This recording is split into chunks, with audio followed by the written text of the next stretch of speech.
Look at transforming an exponential function, and we're also going to talk about growth and decay rates of exponential functions. Okay, so this is your original exponential function. Okay, and usually how they talk about it for growth and decay is your A is your starting point. They'll call it starting point, and it's also a lot of the times if everything else is the same, and you'll see how eventually K, D, C. They kind of change this value, but A is also the y-intercept.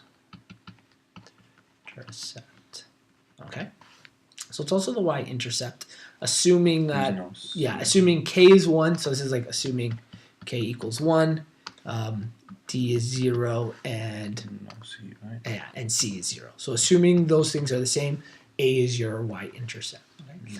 B is the growth rate. Okay, and the way they talk about it is if B is greater than 1, we are growing. Okay, and if B is less than 1, but greater than 0, we are decaying. Okay, so that's how they use to write it in. And the reason is you can split this into like growth. We'll use growth for that. And D for decay, but the growth, the B can be written like this: 1 plus some growth rate, and addition means to grow, and decay would be 1 minus some decay rate, whatever they are. And again, they're to the power of x, and you'd still have your A in front, okay, for each of those. So this would be considered I'll call it G at x.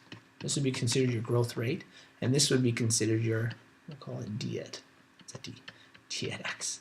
That's your decay rate. So that's how those two formulas work, okay? And it's essentially if you're in a bank and you're going up by 5%, you would put 5% in for your growth rate and you add it to 1. And the reason we add to 1 is because you always have your 100, right? So, or sorry, not 100, but 1 is the equivalent of 100%. So you always have that percentage. It's not like it disappears if you're growing. So if I put in $100 in the bank, I don't only get my 5%, so $5 and $5 and $5. I get to keep the 100 I originally put in. And if it's decaying, we're taking away from that 100. So if I have 100 and it's a loan of $100 and I'm paying off -5, it's not like this doesn't exist and the bank starts owing me money. I'm taking that away from the original 100% or whatever I originally owed. So that's what decay and growth are referring to. Okay. Now, on top of that, okay, and actually maybe we'll let's quickly look. So if you notice here, our R value is just 1, so we're actually getting a double time here. So that's kind of, actually I'll talk about that after. K is 1, D is 0, C is 0. Our A value is our y-intercept. So as it comes down, you'll see the y-intercept comes down. It's usually known as the starting point. And if it's negative, then it's going the opposite way. Okay, and you'll see when it comes to transforming the equation, that also makes a lot of sense when we're going through it. Okay, and then as I change K, okay, my y value here, this intercept actually stays the same. So the K value is actually not as dependent. But what is dependent is as the D changes, you'll see everything starts moving around. Okay, and as the C value changes, the A value also changes. So as long as D and C are 0, then whatever the A value is, that's going to be your y-intercept when going through. Okay, so now let's go back to transformations. So if you remember with quadratic transformations, okay, your A value deals with stretches, compressions, and flips of anything that's vertical. Right? If A is greater than 1, it's a stretch. If it's between 0 and 1, it's compression. If it's negative, it flips. Okay? And C deals with moving up or downwards vertically. Okay? So these are translations. Positive is up and negative is down. Okay? So if the C value goes up, then the whole equation goes up. And if it goes down, or if it's negative, the whole equation goes downwards. The K and D value, and K we don't usually talk about with quadratics, but we do D. They usually call this H and K. And this is usually the A. The D value deals with translations that are horizontal. Okay.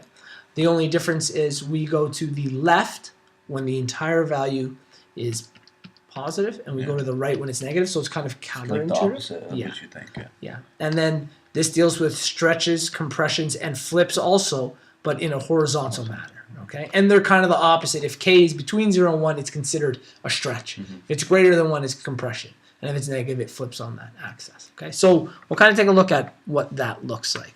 And when it's negative, like if it's negative, then it flips on the other axis. Yeah, we'll watch right here. Yeah. So you'll see we have our K value right now. So not worry about the other things. But as we play it, as it comes back, and maybe I should zoom out a little to see that effect again. Okay.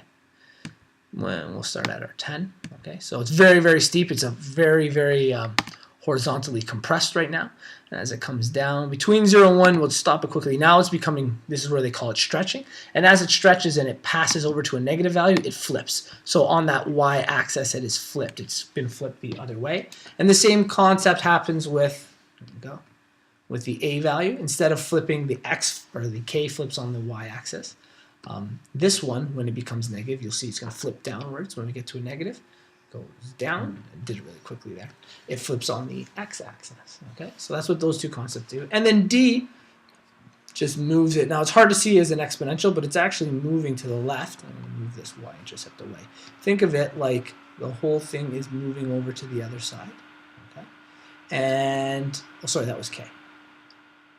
As we move D, the whole thing shifts to the left, and we shift it to the right. Okay, and the C value, same idea. As we go up.